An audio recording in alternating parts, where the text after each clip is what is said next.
স্বতঃস্ফূর্ত অভ্যুত্থান হয়েছে দীর্ঘদিনের অভিমান, দীর্ঘদিনের বঞ্চনা, দীর্ঘদিনের অত্যাচার, তার বিরুদ্ধে সংঘবদ্ধভাবে মানুষ প্রতিবাদ করে।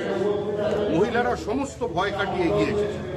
সন্দেশখালী মহিলাদের যদি অবস্থা আপনারা দেখেন, শুধুমাত্র কিভাবে অত্যাচার হচ্ছে তার ঘটনা শুনছেন। একবার ওদের জিজ্ঞাসা করুন স্বামীরা কোথায় আছে।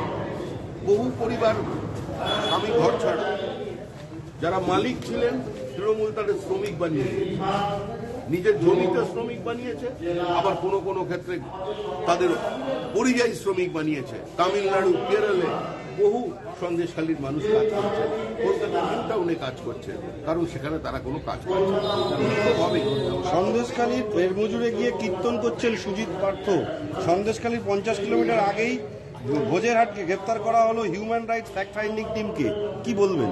দেখুন, 144 ধারা ভেঙে যারা ওখানে কীর্তন করছেন, একটু অপেক্ষা করুন, কয়েক মাসের মধ্যে ওদেরও কীর্তন বেরিয়ে পড়বে রাস্তায়, সঙ্গে থাকবেন মানুষ। পার্থভূমিক আজকে বলছে অন্যায় হলে ক্ষোভের রাগের বহিঃপ্রকাশ হবে, সেটা খুব স্বাভাবিক। লাগাতার তৃণমূল নেতা মন্ত্রীদের প্রতি যে ক্ষোভ, ওই আজকে অজিত মিশিকে ধাওয়া করা, এই প্রেক্ষাপটে কি স্বীকারোক্তি মৌসিক? পার্থভৌমিক কি বললেন না তাতে কি সন্দেশখালীর মানুষের খুব একটা যায় আসে? কোনো পরিবর্তন হবে? যে অত্যাচার, যে লুট তৃণমূল কংগ্রেসের কর্মীরা শাহজাহানকে সামনে রেখে ওখানে করেছে, সেখানে এই ধরনের বিবৃতি দিয়ে ক্ষোভকে প্রশমিত করা যাবে না। আসলে আপনারা শাহজাহান এমন করছেন যেন শাহজাহান স্বাধীনতা সংগ্রাম। আসলে শাহজাহান কোনো ব্যক্তি নয়, শাহজাহান কোনো বিচ্ছিন্ন সত্তা নয়। শাহজাহান একটা কনসেপ্ট, শাহজাহান একটা চিন্তা, শাহজাহান একটা ভাবনা, যেটা তৃণমূলের ভাবনা। তৃণমূল যেভাবে সরকার চালিয়েছে তার কারণেই এই শাহজাহানের জন্ম হয়েছে। টিএমসি নেতা শাহজাহান না থাকতো তাহলে কেউ বলরাম থাকলেও সেও একই কাজ করত। টিএমসি নেতা নৌকা ভর্তি কর্মী সমর্থক নিয়ে লোকজন নিয়ে যেতে পারছেন, অথচ বাকিদের জন্য আইন। এটা আইন হবেই বাকিদের জন্য, রাজার জন্য তো কোনো আইন হয় না। পশ্চিমবঙ্গে একদিকে পুলিশ স্টেট, অন্যদিকে রাজতন্ত্র। তৃণমূল কংগ্রেস মনে করে, ওই মুখ্যমন্ত্রী মনে করেন এটা তার সাম্রাজ্য, সুতরাং king can do no wrong. রাজা কোনোদিন ভুল করতে পারে না। আইন প্রজার জন্য হয়। আমরা যারা প্রজা আছি আমাদের আটকে দিচ্ছে, যারা রাজা আছে তারা পেয়াদা আড্ডালি নিয়ে ভেতরে যাচ্ছে। বারবার রুট মার্চ, গ্রামে গিয়ে পুলিশের ক্যাম্প, বাড়ি বাড়ি গিয়ে আশ্বাস দেওয়া, কিন্তু এত কিছু পরেও আস্থা ফিরছে না পুলিশের প্রতি। বাস্তবে কারোর প্রতি কোনো আস্থা ফেরার প্রশ্ন নেই। এই বিক্ষোভ সন্দেশখালীতে থেমে থাকবে না। পুলিশ কতদিন বিক্ষোভকে বন্ধ রাখতে পারবে? পুলিশ কতদিন তৃণমূল কংগ্রেসের নেতৃবৃন্দকে প্রোটেকশন দিতে পারবে? মানুষ বাধ্য হচ্ছে আইনকে নিজের হাতে তুলে নিতে। কোথায় ছিল পুলিশ যখন সিদ্দিকুল্লাহ চৌধুরী আক্রান্ত হয়েছিলেন, তৃণমূলের মন্ত্রী? রাস্তায় দাঁড়িয়ে তিনি অবরোধ করেছিলেন। কেউ বলেছিল? কোন পুলিশ গেছে সিদ্দিকুল্লাহর কথা শুনতে? যেদিন রামকৃষ্ণ মিশনের সমস্ত রিলিফ, তাদের রুটি তৈরির যন্ত্র লুট করেছিল, রামকৃষ্ণ মিশনকে ত্রাণ নিয়ে ঢুকতে দেয়নি, কোথায় পুলিশ ছিল? যেদিন বাস রুট বন্ধ করে দিয়ে অটো চালিয়েছিল, কোথায় ছিল পুলিশ? যেদিন সরকারি অফিস ভাঙচুর করেছিল শেখ শাহজাহান, কোথায় ছিল পুলিশ? যেদিন জিয়াউদ্দিনকে দিয়ে একটার পর একটা খুন করিয়েছিল, আমরা ডায়েরি করেছি, কোথায় ছিল পুলিশ?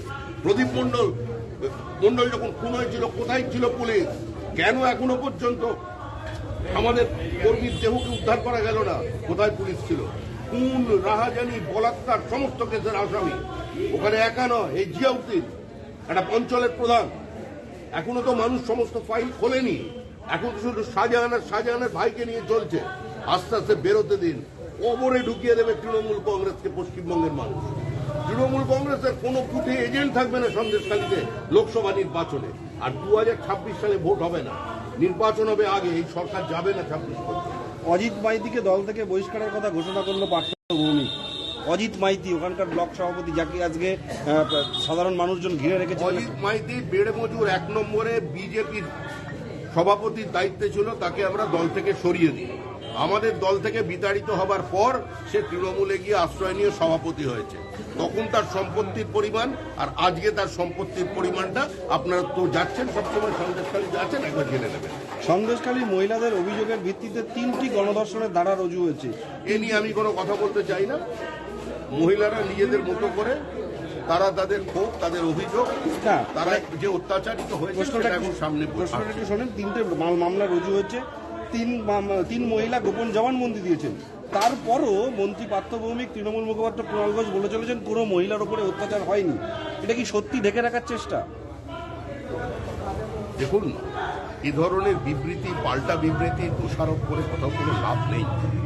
প্রকৃত সত্যটা ওখানকার মানুষ জানেন। এখনো পর্যন্ত আপনারা যা জানতে পেরেছেন সেটা 5% মতো। এখনো অনেক কিছু জানা বাকি। এখনো পর্যন্ত তৃণমূল খোলাখুলি, স্থানীয় তৃণমূলের প্রাক্তন নেতারা যারা দুর্দিনে মমতা বন্দ্যোপাধ্যায়ের ওই ঘাসফুল এঁকেছিলেন দেওয়ালে, সিপিআইএম এর আমলে যারা বিভিন্ন সময় ঘরছাড়া ছিলেন, মিথ্যা মামলার শিকার হয়েছেন, যাদের শাহজাহান একসময় আক্রমণ করেছে, যারা স্লোগান দিত শাহজাহানের ফাঁসি চাই, এখনো তারা সামনে আসতে পারেনি। তারা সামনে আসছে, তারপরে আপনারা অনেক কিছু জানতে পারবেন। এখনো সবকিছু জেনে উঠতে পারে। আগামীকাল থেকে জব কার্ডের টাকা দেওয়া শুরু হবে। 100 দিনের জব কার্ড হোল্ডাররা টাকা পাবেন। এই 100 দিনের টাকা সবথেকে বেশি পাচ্ছে দক্ষিণ 24 পরগনা। সেখানেই রয়েছে অভিষেক ব্যানার্জির কেন্দ্র। স্বাভাবিক। কুণাল ঘোষের দাবি যে এখান থেকে টাকার অঙ্ক বেশি, কারণ কেন্দ্র দিচ্ছে না, রাজ্যই মেটাচ্ছে। এ বস্তা পচা হয়ে গেছে অভিযোগ। যাদের জন্য 100 দিনের কাজ, তারাও শুনে শুনে ক্লান্ত। তারাও জানেন প্রকৃত সত্যটা কি। তৃণমূলের প্রাতিষ্ঠানিক লুট আর দুর্নীতির কারণে আজকে প্রান্তিক অসহায় মানুষ এই পরিষেবাগুলো থেকে অভিষেক বন্দ্যোপাধ্যায় কিছুক্ষণ আগেই প্রেস কনফারেন্স এখনো হয়তো চলছে, তিনি বলছেন যে শাহজাহান কে যে কেস ইডি করেছিল তারাই আবার হাইকোর্ট থেকে স্টে অর্ডার নিয়েছে, পুলিশকে তদন্ত করার সুযোগ দেওয়া হয়নি, সময় দেয়নি। শুনতে চাই না।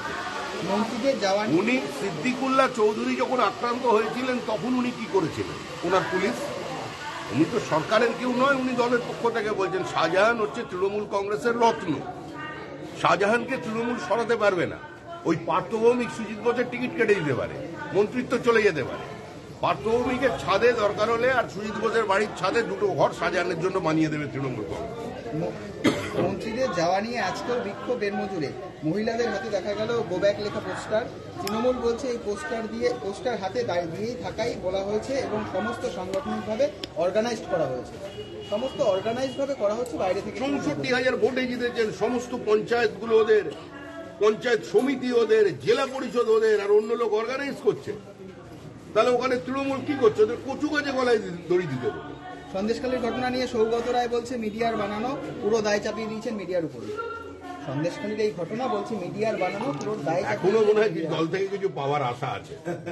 ওনার মতো একজন পণ্ডিত প্রাজ্ঞ মানুষ, একজন অধ্যাপক যদি এইখানে দাঁড়িয়ে জীবন সায়ান্নে এসে এ ধরনের বিবৃতি দেন, এটা কি রাজনীতির পক্ষে সুস্থকর, না সমাজ এটা থেকে তার থেকে প্রত্যাশা করে? দুর্ভাগ্যজনক। বিজেপি সিপিএম এর পর এবার আইএসএফ ইন্ধন জুগিয়েছে। সন্দেশখালীতে অশান্তি করেছে, একজন আইএসএফ নেত্রীকে গ্রেফতার করা হয়েছে। কংগ্রেসের সন্দেশখালী যাত্রা হারোয়া থানা এলাকায় তাদেরকে আটকে দেওয়া হয়েছে। ভাই, প্রথম দিন 111 জনের বিরুদ্ধে পুলিশ যে এফআইআর করে তার মধ্যে 47 জন আন্দোলনকারী, বাদবাকি সবাই বিজেপি কর্মী। দূর দূর পর্যন্ত যাদের এই ঘটনার সঙ্গে যোগাযোগ নেই, যারা তামিলনাড়ু, কেরলে এবং অন্ধ্রপ্রদেশে কর্মরত, এ ধরনেরও বিজেপির বুথ সভাপতির বিরুদ্ধে আজকে আপনারা দেখবেন ওই 111 জনের লিস্টে নাম আছে। যে মহিলারা অভিযোগ করছেন, রাত্রিবেলা গিয়ে প্রথমে পুলিশ বাইরে ঠেলে এনে তাদের বাড়িতে হুমকি দিচ্ছে, ধমকাচ্ছে। এখন মানুষের সঙ্গে দেখা করার নাম করে পরোক্ষভাবে থ্রেট করছে।